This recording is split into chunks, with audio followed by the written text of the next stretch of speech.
காலத்தில் ஆண்டு வார்த்தை பேச தந்த இந்த அருமையான நேரத்துக்காக கர்த்தருடைய நாமத்தை மகிமைப்படுத்துகிறேன்.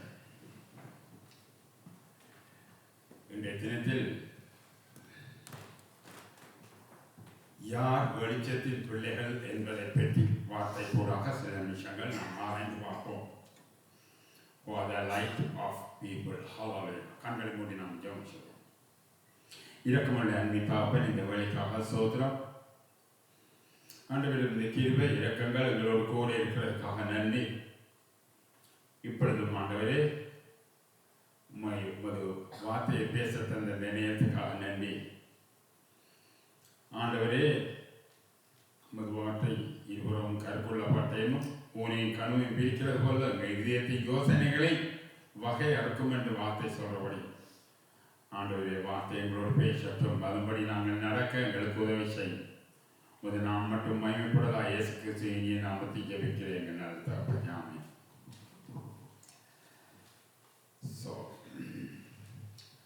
யார் வெளிச்சத்தின் பிள்ளைகள்? Hallelujah.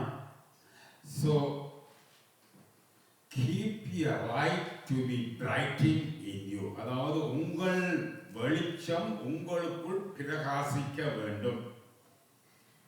நமது வெளிச்சம் நமக்குள்ள பிரகாசிக்க வேண்டும். லூக்கா 11:11-35 சொல்லப்படுகிறது. The light within you is not darkness. அதாவது உங்களில் வெளிச்சம் இருளாகாதபடி எச்சரிக்கையாயிருங்கள். ஹல்லேலூயா. நமக்குள் இருக்கும் வெளிச்சம் இருளாகாதபடி எச்சரிக்கையாயிருங்கள். இருள் என்று சொல்லும் பொழுது ஒரு அந்தகாரத்தின் கிரியைகள், பாவமான காரியங்கள், கர்த்தருக்கு விரோதமான காரியங்கள். வெளிச்சம் என்று சொல்லும் பொழுது பரிசுத்தமாக நாம் நடக்கும் காரியம். இருளுக்கும் வெளிச்சத்துக்கும் வித்தியாசம் உண்டு. ஆண்டவர் உலகத்தை உண்டாக்கும் பொழுது அவர் இருளையும் வெளிச்சத்தையும் வேறாக பிரித்தார். முதல் ஒன்றாயிருந்து அதை வேறாக பிரித்தார். ஹல்லேலூயா. ஆண்டவருடைய பிள்ளைகள் கூட வெளிச்சத்தின் பிள்ளைகளாக, பரிசுத்தத்துக்கு உரிய பிள்ளைகளாக இருக்க வேண்டும் என்று கர்த்தர் விரும்புகிறார். ஹல்லேலூயா. So our eyes is the lamp of our body. அதாவது எங்களுடைய கண்கள் நமது சரீரத்தின் வெளிச்சமாக இருக்கிறது. ஹல்லேலூயா. கண்களின் வெளிச்சம் என்று சொல்லுவோம். There are two kinds of lights. ஒன்று நம்முடைய மாம்சீக கண்ணில் இருக்கும் கண் வெளிச்சம். ஹல்லேலூயா. அடுத்தது நம்முடைய ஆன்மீக கண். அது உங்கள் உள்ளத்தை ஆராய்ந்து பார்க்கும். புரியுதா? அப்ப ரெண்டு விதமான கண். ஒன்று நம்முடைய மாம்சத்தில் சரீரத்தில் ஒன்றான கண்கள் நல்லது. எங்களுடைய ஆன்மீக கண்கள் எங்களுடைய ஆன்மீக இருதயத்தில் இருந்து எங்களுடைய வாழ்க்கையில் உற்று நோக்கி கொண்டிருக்கிற கண்கள். ஹல்லேலூயா. So Luca 11:34 Luke chapter 11:34. Your eye is the lamp of your body. When your eyes are healthy, your whole body also is full of light. அதாவது கண்ணானது சரீரத்தின் விளக்காய் இருக்கிறது. உன் கண் தெளிவாயிருந்தால் உன் சரீரம் முழுவதும் வெளிச்சமாக இருக்கும். ஹல்லேலூயா. அப்படி எங்களுடைய கண் விளக்காக இருக்கிறது. உன் கண் தெளிவாயிருந்தால் உன் சரீரம் முழுவதும் வெளிச்சமாக இருக்கும். ஹல்லேலூயா. நம்முடைய கண் உலகத்தில் உலகத்தில் ஒவ்வொரு காட்சிகளையும் நமது கண்ணுக்கூட பார்க்கிறோம். நம்முடைய கண் சரியாக பரிசுத்தமாக இருந்தால் நம்முடைய சரீரம் வெளிச்சம் பரிசுத்தமான செயல்களை நடத்தும். புரியுதா? நம்முடைய கண் வெளிச்சமாயிருந்தால் என்று சொல்லும் பொழுது, ஒரு கண் வெளிச்சம் என்று சொல்லும் பொழுது பாருங்கள், கண் மற்றவர்களை பார்க்கும் பொழுது, உலகத்தை பார்க்கும் பொழுது நமது கண் எப்பொழுதும் நன்மையானதை நோக்கிக் கொண்டிருக்க வேண்டும். பிழையான காரியங்களை நோக்கக்கூடாது. கர்த்தருக்கு விருப்பம் இல்லாத காரியங்களை நாம் பார்க்கக்கூடாது. Bible clearly says, Proverbs chapter 4:25, let your eyes look straight ahead, fix your eyes directly before you. உன் கண்கள் நேராக நோக்க கடவுது, உன் கண்ணிமைகள் உனக்கு முன்பே செவ்வையாக பார்க்க கடவுது. உன்னுடைய கண்கள் நேராக நோக்க கடவுது, தேவனை நோக்கி கொண்டிருக்க வேண்டும். ஆண்டுடைய வார்த்தையின்படி நாம் அதை பார்த்து தியானித்து அதன்படி நடக்க வேண்டும். நேரா இடதுபுறவோ வலதுபுறவோ நம்முடைய கான்சார், அதாவது பிழையான காரியங்களை நாம் பார்க்க கூடாது. நமக்குள் பரிசுத்த ஆவியானவர் இருக்கார். அவர் நமக்கு போதித்து வழி நடத்துவார். அவர் சில சமயங்களில் எங்களுக்குள் பேசுவார். இதை நீ பார்க்காதே, so stop it. ஹல்லேலூயா. இதை நீ பார். அப்ப செவ்வையான பாதையில் நம்முடைய கண் போகுமானால், நேரான பாதையில் போகும் பொழுது நான் பரிசுத்தர், அதுபோல் நீங்களும் பரிசுத்தமாக இருக்கிறீர்கள் என்று தீர்ப்பீர்கள் என்று சொன்ன ஆண்டவருடைய வாக்குத்தத்தம் நம்மளுக்குள் நிறைவார். ஹல்லேலூயா. So our light should be bright among others. அதாவது நமது வெளிச்சம் நமக்கு மட்டுமல்ல, மற்றவர்களுக்கு பிரகாசிக்க வேண்டும். So God has chosen us not only for ourselves but others also. ஆண்டவர் நம்மை தெரிந்து கொண்டது நமக்கு மாத்திரமில்ல, மற்றவர்களுக்காக உண்மை தெரிந்து கொண்டார். அவரது சாயலை நாம் மற்றவர்களுக்கு காண்பிக்க அவர் தெரிந்து கொண்டார்.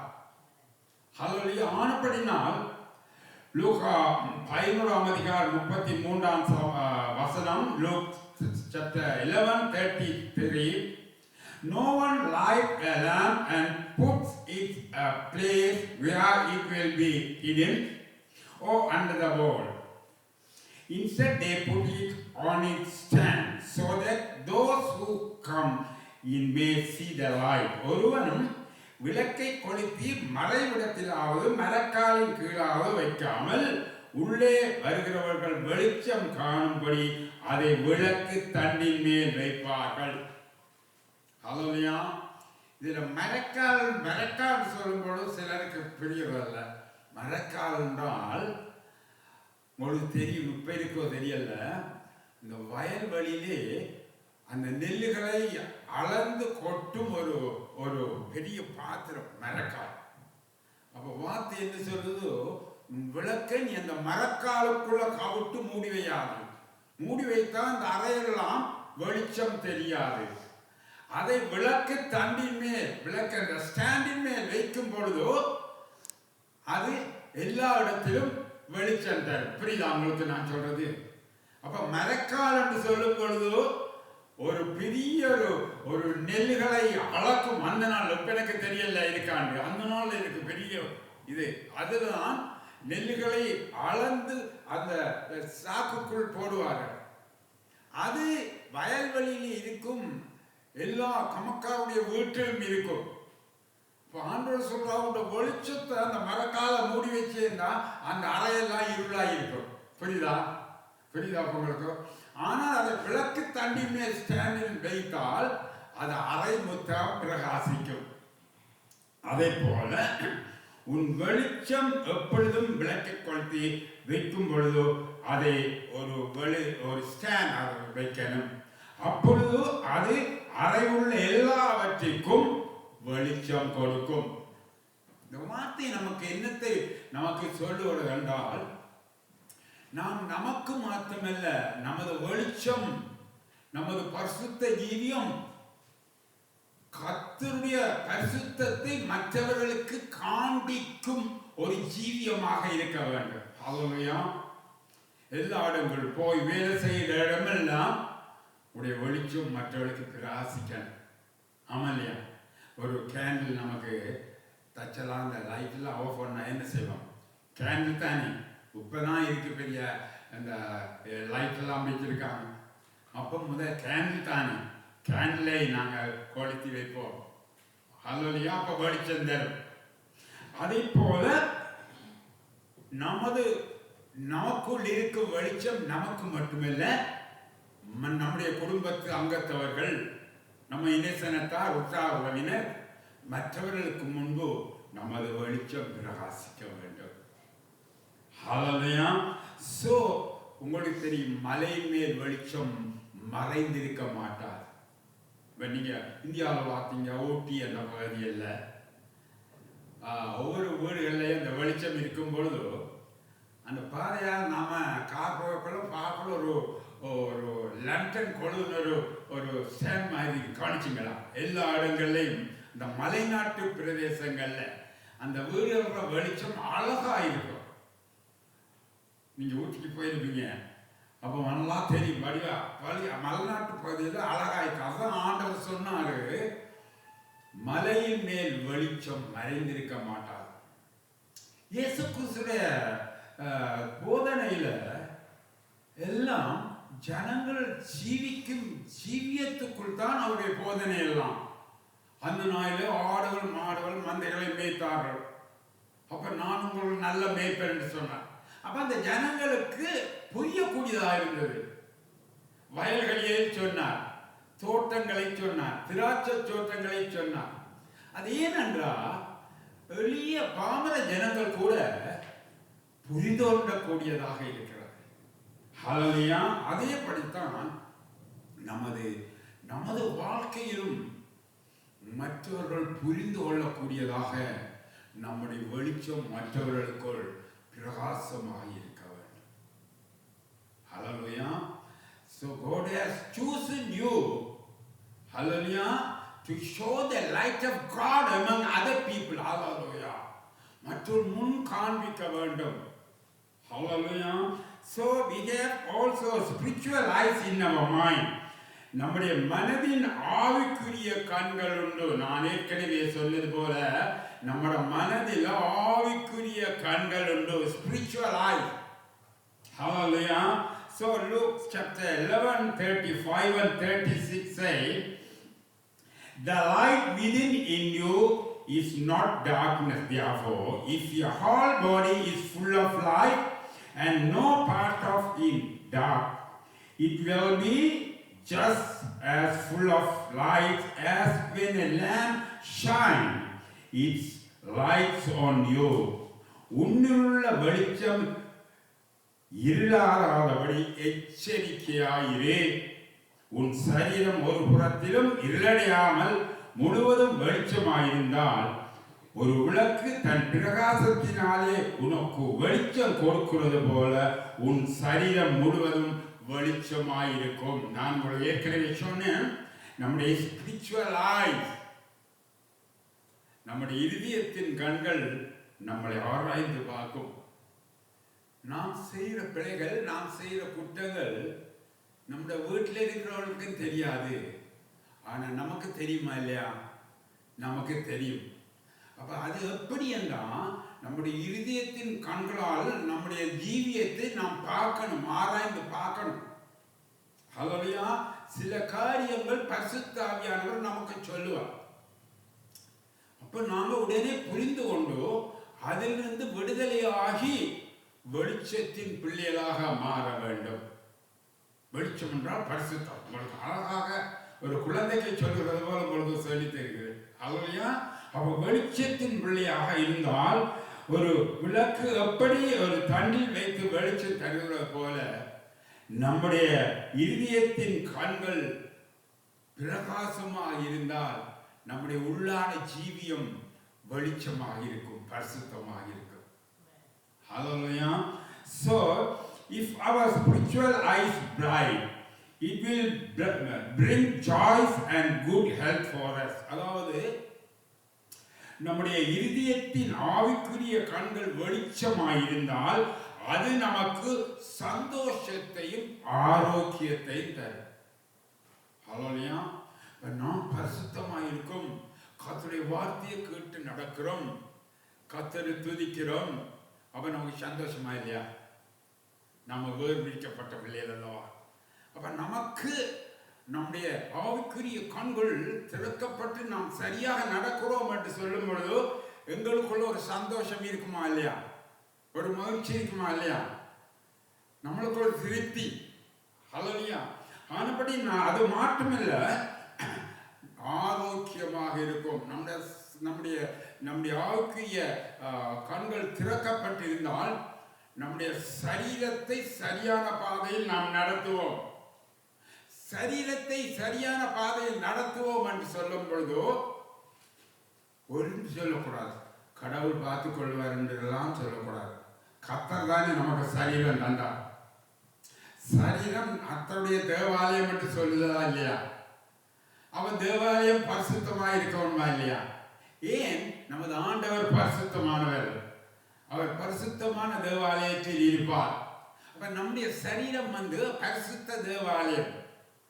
Hallelujah. Our body is the holy temple for God. Because God is holy, He likes to live in you. Hallelujah. அவருடைய ஆவிக்குரிய வாழ்க்கையிலும் அவருடைய ஆவிக்குரிய கண்கள் எங்களை நோக்கி பார்க்கும் பொழுதோ நம்முடைய பழக்க வழக்கங்கள் எல்லாம் மாறும். நம்முடைய கோபங்கள், தாவங்கள், எரிச்சல்கள், பொறாமைகள், இச்சைகள் எல்லாம் மாறும். Because our God is holy, so you should be holy. அப்ப மாறும். அதே வேளையில் நம்முடைய சரீரம் இருக்கு, நம்முடைய சரீரம் இறைவனுடைய தேவாலயம். அப்ப அந்த சரீரத்தில் உங்களுக்கு என்னென்ன உங்களுக்கு கூடாதோ அதை நிறுத்த வேண்டும். புரியுதா? பிளட் சுகர் என்ன, நீங்க இனிப்பை குறைக்கலாம். இனிப்பை குறைக்காதங்க பாசன்னு சொல்லாங்க, உங்களுக்கு இனிப்பு விருப்பம். ஸோ யூ கேன் டேக் ஒரு அளவோடு இருக்க வேண்டும். பிளட் ப்ரெஷர் என்று சொன்னால் நாம கொழுப்புக்குரிய காரியங்களை குறைக்கிறோம். பிளட் ப்ரெஷருக்கு குளிச்ச மாத்திரையை போடுவதை விட you can control your self. But we are the children of God. Hallelujah. அப்ப பிரஷர்னா மற்றவர்கள் ஹாஸ்பிட்டல்ல போய் மாத்திரை எடுத்து போடுவது சரிதான், ஆனாலும் அதுக்குரிய பதார்த்தங்களை நாம் எடுக்க பெற்றுக்கொள்ளணும். புரியுதா? அதே போல நம்ம சரீரத்துல என்ன பிரஷரா அதெல்லாம் காமனான எல்லாருக்கும் இருக்கு. ஹல்லேலூயா. அப்படியே அதால நீங்க ஹர்ட் பண்ணப்படக்கூடாது. நமது சரீரம் நம்முடையது அல்ல. இப்பொழுது படித்த பாடல், ஆண்டவருடைய இரத்தத்தின் விலையினால் ஆண்டவர் நம்மளை பெற்றுக்கொண்டார், நாம் நமக்கு சொந்தம் அல்ல. அதனுடைய நம்முடைய சரீரம் கடவுளுடைய தேவாலயம். So you have to take care of your physical body also. புரியுதா நான் சொல்றேன்? என்ன இருந்தாலும் ஹல்லேலூயா சொல்லுவாங்க, மூக்குள் இருந்தா சளி இருக்கும். ஆமா இல்லையா? அதே போல சரீரம் இருந்தா வருத்தங்கள் வரத்தான் வேண்டும். ஆனா அதுக்கேற்றபடி நாம் எம்மை மாற்றிக்கொள்ள வேண்டும். புரியுதா? நம்முடைய சரீரத்தில் இருக்கிற வருத்தவாதிகளை பற்றி நீங்கள் கவலைப்படாங்கள். கர்த்தர் உங்களுக்கு சுதந்திரத்தை வழி நடத்துவார். அது மட்டுமல்ல, சரீரத்துக்குரிய தேவைகளை நீங்க தான் சந்திக்கணும். புரியுதா? அப்ப என்ன காரியமோ அதுக்கேற்ற மாதிரி நாம் உணவுகளை, பானங்களை நாம் எடுத்துக்கொள்ள வேண்டும். அப்ப ஆன்மீக நம்முடைய கண்களை பார்த்து நம்முடைய பழக்க வழக்கங்கள், கர்த்தருக்கு சித்தமில்லாத காரியங்களை நாம் விட்டு பரிசுத்த ஆவியானவருக்கு கீழ்ப்படியவும். ஹல்லேலூயா. வெளிச்சத்தின் பிள்ளைகளாக மாறலாம். பாருங்கள், ஒரு வசனம் வாசிக்கிறேன். Proverbs chapter 15 verse 10 நீதிமொழிகள் 15ஆம் அதிகாரம் 30ஆம் வசனம் சொல்கிறது, light in messengers I bring joy to the heart, and the good news gives health to the bones. பாருங்கள், கண்களின் ஒளி இருதயத்தை பூரிப்பாக்கும், நற்செய்தி எலும்பை புஷ்டியாக்கும். அப்ப பாருங்கள், ஆண்டவர் அழகா சொல்லுகிறது, நம்முடைய இருதயத்தை பூரிப்பாக்கும் என்று சொல்லப்பல நம்ம சந்தோஷமாக மகிழ்ச்சியாயிருப்பது இருதயத்தை பூரிப்பாக்கும். ஹல்லேலூயா. பாருங்கள், அந்த அந்த சிறி ஒரு கதை ஆண்டவர் சொல்றார் அந்த ரட்சிப்பை பற்றி. ஒரு நாணயத்தை அவர் தொலைச்சிட்டா. அந்த நாளில் நீங்க பார்த்தீங்கன்னா இஸ்ரவேல் ஜனங்களுடைய அந்த நிலம் இப்படி பாலிஷ் பண்ணது இல்லை இல்லைங்களா? ஒரு புல்லு பாய் மாதிரி விரித்திருக்கும், புரியுதா? அத கீழக்கு அந்த களிமண் தரை, அதுக்கு மேல் ஒரு புல்லு பாய் போல போட்டிருப்பார்கள். அந்த அந்த ஒரு நாணயத்தை அவள் தொலைத்து, இங்கன்னா நாம் உடனே பார்த்து எடுத்துக்கொள்ளலாம். அதை துளைத்து அந்த பாயை சுற்றி வைத்து தேடி அதை எடுத்தாள் இல்லையா? எடுத்த உடனே என்ன செய்தாள்? அவள் என்ன செய்தாள்? எல்லாரையும் கூப்பிட்டு, நான் காணாமல் போனதை கண்டுவிட்டேன், சந்தோஷப்பட்டாள். ஹல்லேலூயா. பூரிப்படைந்தாள். எல்லாரும் சேர்ந்து சந்தோஷப்பட்டாள். ஹல்லேலூயா. நான் இந்த சந்தோஷத்துக்கு சொல்கிறேன், நம்முடைய சந்தோஷம் நம்முடைய குடும்பத்தில் எல்லாருக்கும் இருக்கும். சந்தோஷப்படுறவர்களோட சந்தோஷப்படுங்கள், துக்கப்படுறவர்களோட துக்கப்படுங்கள். நீங்க you have to share with other people. புரியுதா? எல்லாரோடையும் சந்தோஷமாக எல்லாரோடும் இருக்கணும். அதே போல யாரும் துக்கம் இருந்தால் அவர்கள் துக்கத்தை நாம் பகிர்ந்து கொண்டு அவர்களை ஆறுதல் படுத்தணும். உங்களுடைய ஆண்டவர் அதுக்குத்தான் தெரிவு செய்திருக்கிறார். ஹல்லேலூயா. ஆண்டவர் அதுக்குத்தான் தெரிவு செய்திருக்கிறார். அப்படியே நமது வெளிச்சம் இருளாகாதபடி எச்சரிக்கையாயிருங்கள். ஆண்டவர் எச்சரிப்பு. You should be very careful about your life of light. புரியுதா? மிக்கம் கவனமாக நம்முடைய இதை எச்சரிப்பா ஆண்டவர் சொல்கிறார். So Jesus Christ is a light for us. இயேசு கிறிஸ்து நமக்கு ஒளியாய் இருக்கிறார் என்று சொல்லி இருக்கிறார். John chapter 1:4. In him was life, and that life was the light of all mankind. அவருக்குள் ஜீவன் இருந்தது, அந்த ஜீவன் மனுஷருக்கு ஒளியாயிருந்தது. ஹல்லேலூயா. ஆண்டவர் இயேசு கிறிஸ்துவுக்குள் அந்த வெளிச்சமாகிய ஜீவன் உண்டு. அப்ப இயேசு கிறிஸ்துவை நாம் விசுவாசிக்கும் பொழுது நாம் வெளிச்சத்தின் பிள்ளைகள். வெளிச்சம் என்று சொல்லும் பொழுது ஒரு ஜீவனை குறிக்கிறது.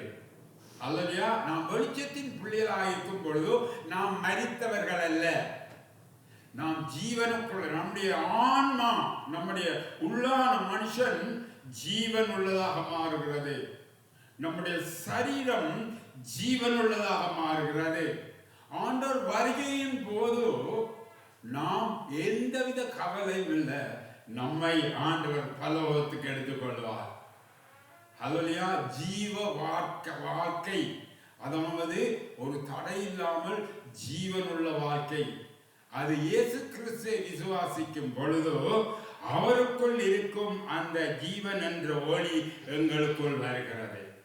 ஹல்லேலூயா.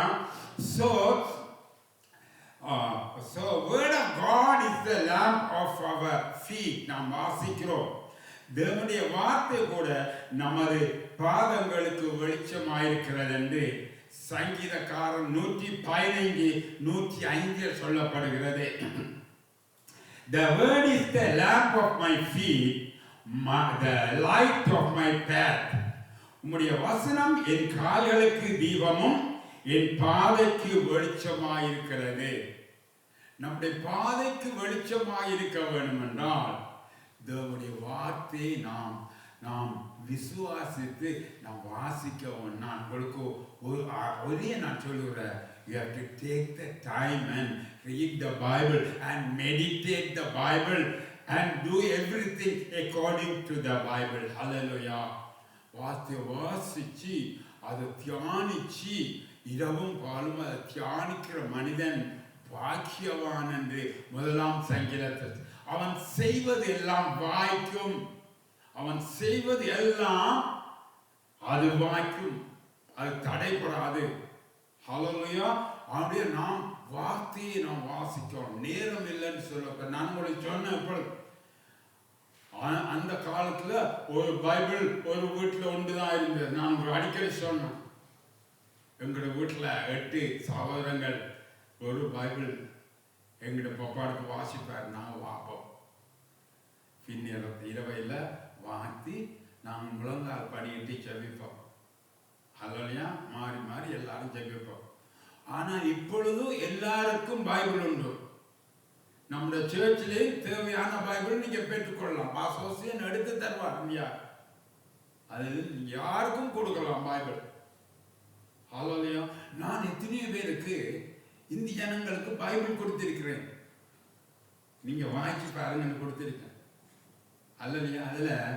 அதுல அந்த மலப்பிரசங்கத்துல ஒரு மாக்க வச்சு கொடுத்துரு பார்க்கட்டும். மலப்பிரசம் வல்லமையான ஒரு செய்தி. ஆமல்லையா. அந்த கொடுத்த ஜனங்கள் இப்பொழுது நான் இந்த கொழும்புல கொடுத்த ஜனங்கள் இப்பொழுது அந்த ஒரு இந்து பையன் லண்டன்ல போய் ஒரு ஆவிக்குரிய சபையில ரட்சிக்கப்பட்டு அந்த சபையில ஊழியம் செய்யறான். அவன் ஒரு நாள் சாட்சியல்ல நான் பார்த்த முன்னையில் எனக்கு ஒரு ஊழியக்காரன் இந்த நாட்டில் அந்த பைபிள் என்னோடு பேசியது. ஹல்லேலூயா. பார்த்தீங்களா? அவன் அங்கே போய் ரட்சிக்கப்பட்ட அந்த பைபிள் தன்னோட இருந்தபடியினால் ஆண்டவர் பெரிய காரியங்களை செய்து அவன் ஒரு ஆவிக்குரிய சபையில் ஊழியம் கூட செய்கிறான். இதுக்கு இந்து பையனா இருந்தவன். பார்த்தீங்களா பிரியமானே? இது பேசும். ஆண்டவருடைய வார்த்தை பேசும். நீங்கள் யாருக்காவது உங்களோட சொந்தமா யாருக்காவது அவர் இந்து சமயம் வேறு சமயம் அது doesn't matter. You have to give that. Hallelujah. அவங்க சொன்ன அந்த பைபிள் ஒரு சரித்திர புத்தகம். ஹல்லேலூயா. இந்த உலக சரித்திரம் இல்லாம இருக்கு. இப்ப நடக்கும் ஈரானுடைய சண்டைகள்லாம் இந்த யுத்தத்துல பைபிள்ல இருக்கு. புரியுது அப்படிமாலே? கல்ச்சர் எல்லா கலாச்சாரமும் எல்லா ஜனங்களுடைய கலாச்சாரம் இருக்கு. நற்செய்திகள் உண்டு. ஹல்லேலூயா. எத்திக்ஸ் உண்டு. ஹல்லேலூயா. அப்படி இந்த பைபிள் நாம் மற்றவர்களுக்கு கொடுப்போம். இப்பொழுது நம்முடைய ஐபோன்ல பைபிள் இருக்கா இல்லையா? நீங்க எந்த இடத்துலையும் சாட்டு போக சொல்லலாம். நீங்க அதுலேயும் நீங்க போற இடங்கள்ல நீங்க பார்க்கலாம், வாசிக்கலாம். So you have to take time and read the Bible and meditate and also practice according to the word of God. Hallelujah. அதேபோல் இயேசுவை விசுவாசிக்கும் பொழுது நீங்கள் ஜீவனுள்ள வெளிச்சத்தின் பிள்ளைகளாக மாறுவீர்கள். Hallelujah. So we have to ask God like King David. கர்த்தரை கேட்கும். Psalm chapter 18 verse 20 said. So King David asked, Lord, keep my lamp burning. My God turns my darkness into light. தேவரீர் என் விளக்கை ஏற்றுவீர். என் தேவனாகிய கர்த்தர் என் இருளை வெளிச்சமாக்குவீர். பாருங்க, கிங் டேவிட் ஒரு பெரிய சக்கரவர்த்தி. எத்தனையோ நாடுகளை தனக்கு கீழ் வைத்து அரசாண்டான்.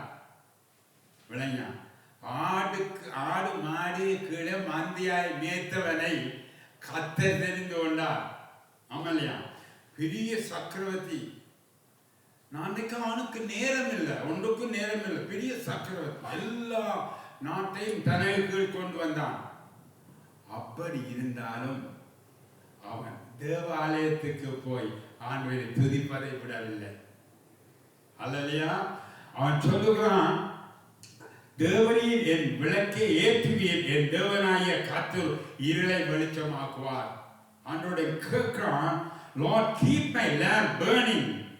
My God turns my darkness into light. அதே போல் நாமளும் ஆண்டவரிடம் நாம் ஜெபிக்கணும். ஆண்டவரே, நான் வெளிச்சத்தின் பிள்ளைகளாக இருக்க வேண்டும்.